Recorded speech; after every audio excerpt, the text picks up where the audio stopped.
애틀랜타 라디오 코리아 8월 9일 수요일, 오늘의 한 뉴스입니다. 미국의 기준금리가 9월부터 12월까지 더 이상 인상 없이 동결될 것으로 지역 연방은행장들이 잇따라 시사하고 나섰습니다. 그럴 경우 미국의 기준금리는 올 연말까지 5.25%에서 5.5% 수개월간 유지됐다가 내년 3월부터 인하를 시작할 것으로 예상되고 있습니다. 파워볼과 함께 미국 양대 복권 가운데 하나인 메가밀리언스 당첨금 15억 8천만 달러 당첨자가 마침내 나왔습니다. 어제 플로리다주에서 판매된 복권 한 장이 메가밀리언스 역대 최대 당첨금인 15억 8천만 달러에 당첨되었습니다. 플로리다의 어느 지역에서 복권이 판매됐는지 또 누가 당첨이 됐는지에 대한 것은 공개되지 않았습니다. 메가밀리언스 관계자는 15억 8천만 달러의 잭팟이 확정되면 2018년 사우스캐롤라이나에서 기록한 15억 3,700만 달러를 넘어설 것이라고 전했습니다. 이 당첨자는 당첨금 전액을 29년에 걸쳐 분할 지급받거나 세전 7억 8,300만 달러를 일시불로 받을 수 있습니다. 지난 6일 뉴욕 지하철에서 10대 소녀가 아시아계 승객을 공격하는 사건이 발생했습니다.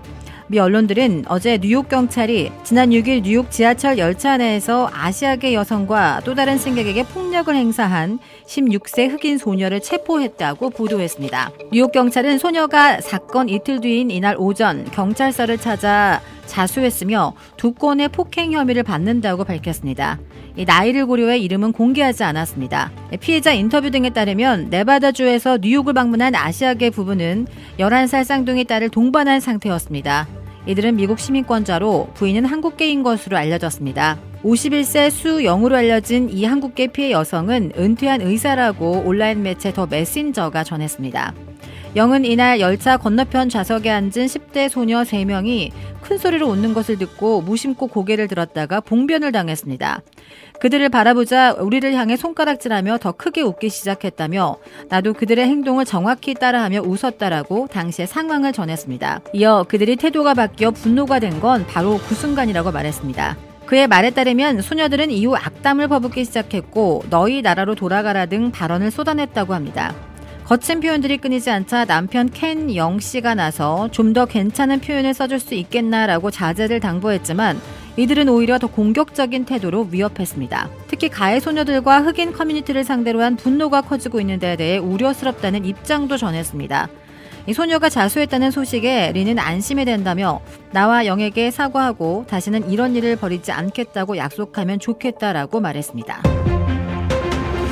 올해 초 교사에게 총을 쏴 미국 사회를 충격에 빠뜨린 6살 아동이 범행 직후 내가 해냈다라고 말한 사실이 뒤늦게 알려졌습니다. 어제 미 방송 WTKR은 최근 입수한 해당 사건 수색 영장 내용을 인용해 아동이 총을 쏜 뒤 주변에 자기 행동을 자랑하는 듯한 발언을 했다고 보도했습니다.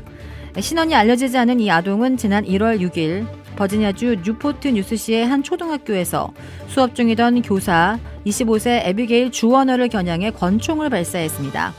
이 소녀는 독서 지도사에게 제압당한 뒤 그를 쏴 죽였다, 내가 해냈다라고 말하는 것으로 알려졌습니다. 아동은 학교가 자신을 정확 처리한 데 앙심을 품고 범행을 저질렀다고 합니다. 그가 발사한 총탄은 주워너의 왼손을 관통해 가슴에 맞았고 주원아는 그 직후 교실을 탈출해 교무실로 이동했으나 쓰러져 중태에 빠졌습니다.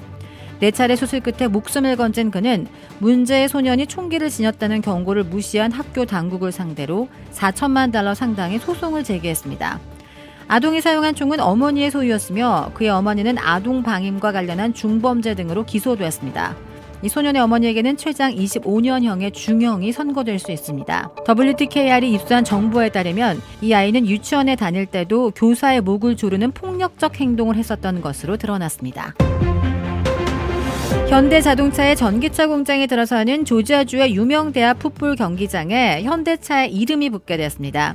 조지아주 대학 평유에는 조지아텍 풋볼팀의 홈구장 명칭을 바비도드 스타디움 앳 현대필드로 변경하기로 했다고 AJC가 보도했습니다. 샌드로 노스 평유의 부의장은 명명권 계약에 따라 조지아 공가대는 앞으로 20년간 현대차로부터 5,500만 달러를 받을 것으로 예상한다고 밝혔습니다. 현대차는 또 조지아 공가대에 1,500만 달러 규모의 스폰서십을 별도로 제공하기로 했습니다.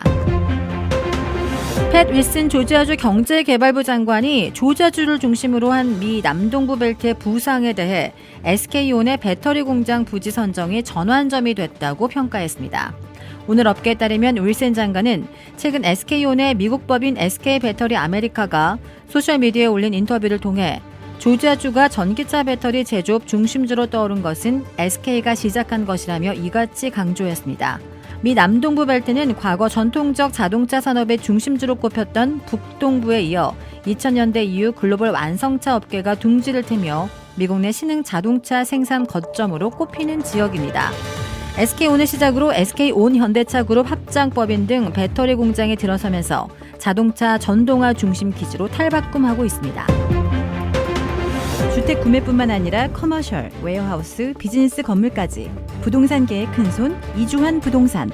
크레딧 카드 빚 최대 80%까지 탕감. 크레딧은 지켜드리고 빚은 줄여드리는 O3 컨설팅이 오늘의 한 뉴스를 후원합니다. 이상 애틀랜타 라디오 코리아 8월 9일 수요일 오늘의 한 뉴스의 고지선이었습니다.